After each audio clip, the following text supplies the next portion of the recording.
Oustaz Alpha ñu ngi lay siyaar mbaalo bu baax. Baylo la tudd Baylo jërëjëf Baylo. liggéey bi rafet na trop ndax man sama benn xarit moo ma envoyé kii bi ne ma del seetaan lii xëy na nag xëy na yéen li ngeen di wax amal na ko njëriñ ba tax mu ne ma naa leen di seetaan waaye ak ku nekk ak gëm-gëmam waaye du ma dugg foofu sax man leen laa ci yokk rek maanaam di tax sama xarit boobu envoyé ma lii ngeen ma jox nii xëy na liggéey bi ngeen di def am na solo ci moom am na jeexaltal ba tax mu envoyé ma te nag sant yàlla rek mais man li ma comprendre mooy Alpha dama gis nga calme macha allah mbaala Baylo dafa calme. di ñaan ngeen partager vidéo bi bu baax ngeen tapoter ko ñu leeral dëggu yàlla bi. Pour ne pas rater les lives de Oustaz Alpha Ba, abonne-toi sur ses comptes et active la cloche de notification.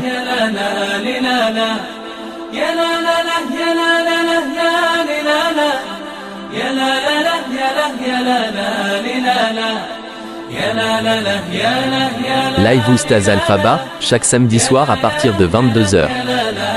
Si vous ratez le live, vous retrouverez la rediffusion sur YouTube sur cette chaîne.